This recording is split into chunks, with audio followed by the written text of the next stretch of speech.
क्या आप जानते हैं प्रभु श्री राम के अवतार लेने की सही वजह क्या है?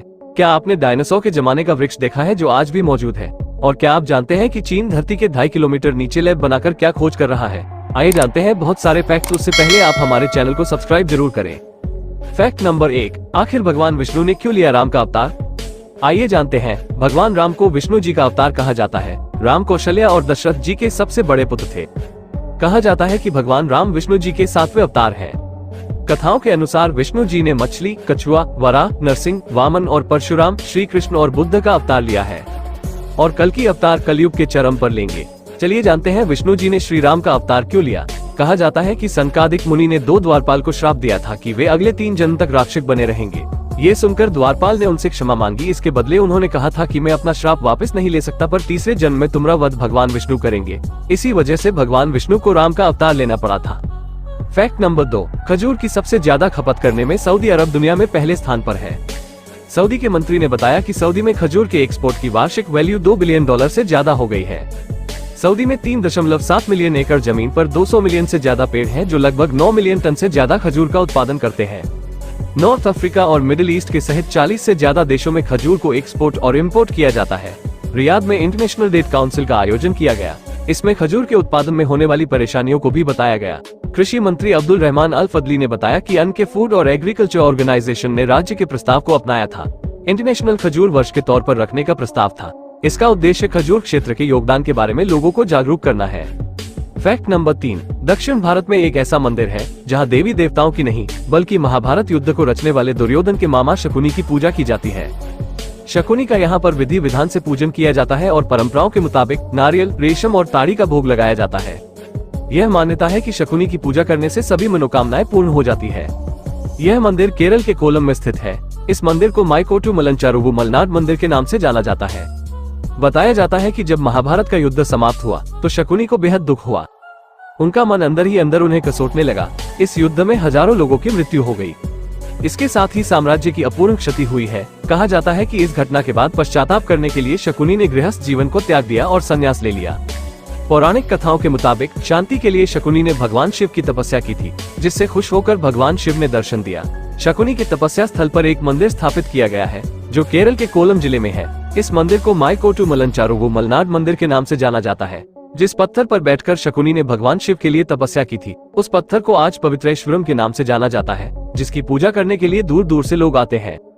फैक्ट नंबर 4, समंदर की दुनिया में कई ऐसे जीव मौजूद हैं जिनके बारे में आज तक हम लोग कुछ पता नहीं लगा पाए हैं। यही कारण है कि जब कभी ये हमारे सामने आते हैं तो हम लोग दंग रह जाते हैं। ऐसा ही एक समुद्री जीव इन दिनों चर्चा में है। हम बात कर रहे हैं ओशन सनफिश के बारे में, जो दिखने में बिल्कुल चलती फिरती स्पेसशिप लगती है। बता दें कि दुनिया की सबसे भारी जात बोनी फिश बताया जाता है, जिसका वजन 2.5 टन तक हो सकता है। फिलहाल इस मछली से जुड़ा एक वीडियो तेजी से वायरल हो रहा है, जिसे देखने के बाद हर कोई हैरान है। इस मछली का शरीर आकार में चपटा डिस्क जैसा होता है और इनसे हम इंसानों को बिल्कुल खतरा नहीं है। ये 11 फीट तक लंबी हो सकती है। फैक्ट नंबर 5, कुदरत की बनाई ये दुनिया काफी ज्यादा अजीब है। यहाँ कई प्रकार के अजीबोगरीब जीव पाए जाते हैं।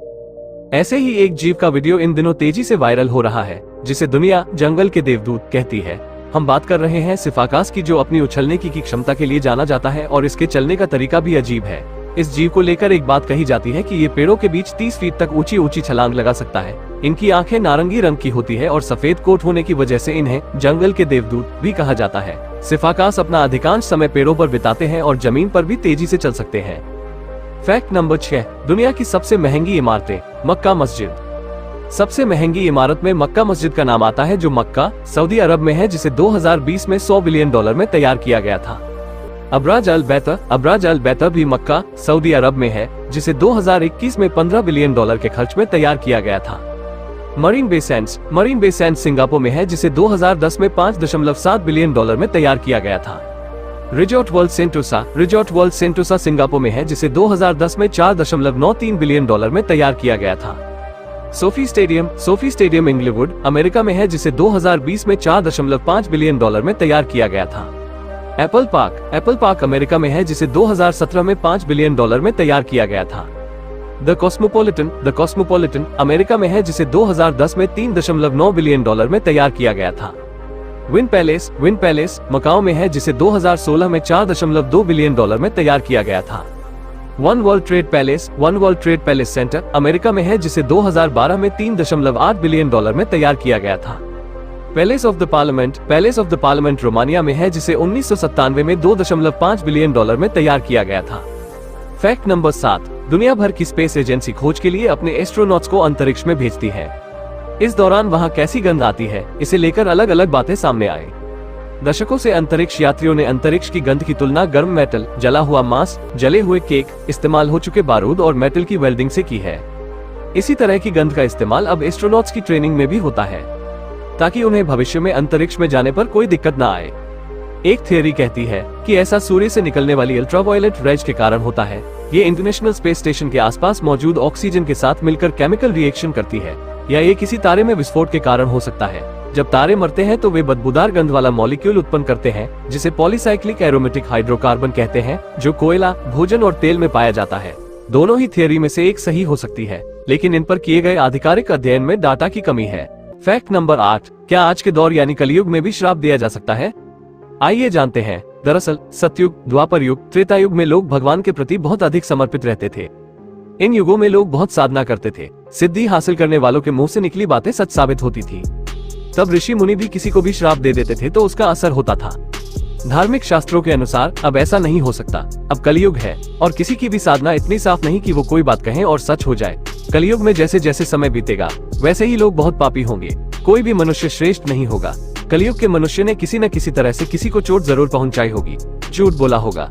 इन्हीं सब वजहों से मनुष्य श्रेष्ठ नहीं रहा, और जब श्रेष्ठ नहीं है, साधक नहीं है, तो उसके श्राप या कही बात का भी असर नहीं होता है। फैक्ट नंबर 9, आज से करोड़ों साल पहले पृथ्वी पर खूंखार जीवों का राज हुआ करता था, जिन्हें आप डायनासोर के रूप में जानते हैं।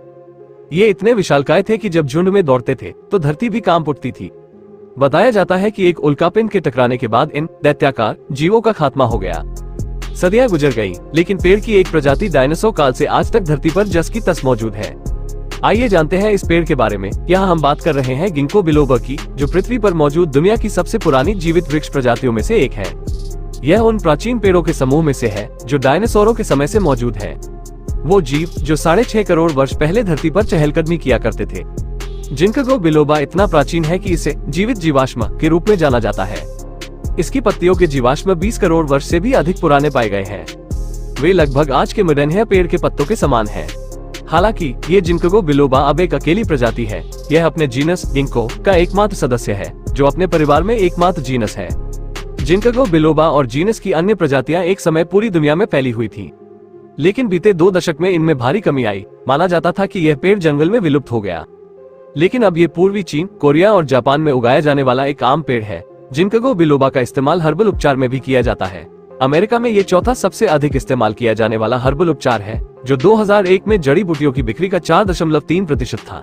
हालांकि कई समीक्षा लेखों में ये सुझाव दिया गया है कि इससे रक्तस्राव का खतरा बढ़ सकता है। जिंको बिलोबा के सबसे सहायक घटक फ्लेवोनोइड्स हैं, जिनमें शक्तिशाली एंटीऑक्सीडेंट गुण होते हैं। फैक्ट नंबर 10, चीन आए दिन दुनिया को अपने हैरतअंगेज कारनामों से चौंकाता रहता है। कभी आसमान में मानव निर्मित सूरज बनाने की कोशिश करता है तो कभी चांद पर बस्तियां बसाने की बात कहता है। अब चीन ने दुनिया की सबसे गहरी प्रयोगशाला बनाई है। इसकी गहराई 2400 मीटर है, यानी धरती से करीब 2.5 किलोमीटर नीचे है। चीन ने इस प्रयोगशाला में काम करना भी शुरू कर दिया है। चीन दावा कर रहा है कि धरती की गहराई में वह डार्क मैटर की तलाश में गया है। डार्क मैटर वैज्ञानिकों के लिए आज भी रहस्य बना हुआ है। माना जाता है कि पूरी दुनिया डार्क मैटर से बनी है। वैज्ञानिक मानते हैं कि डार्क मैटर और डार्क एनर्जी की वजह से ही पूरा यूनिवर्स एक क्रम में बंधा हुआ है। इसके अलावा वैज्ञानिकों ने माना है कि चांद, तारों, सूरज और ग्रहों के बीच का तालमेल भी डार्क मैटर की वजह से है, क्योंकि पूरे यूनिवर्स में इतना गुरुत्वाकर्षण है ही नहीं कि वो सभी ग्रहों, तारों, सूरज, चांद को एक ऑर्बिट में बांध सके। माना जाता है कि डार्क मैटर ऐसे पदार्थों से बना है जो न तो रोशनी को अपनी ओर खींचते हैं और न ही उनसे रोशनी निकलती है। पिछले साल अमेरिका में डार्क मैटर की खोज के लिए लक्स जेपलिन एलजिड नाम का एक प्रयोग किया गया था। प्लीज सब्सक्राइब जरूर करें। जय श्री राम।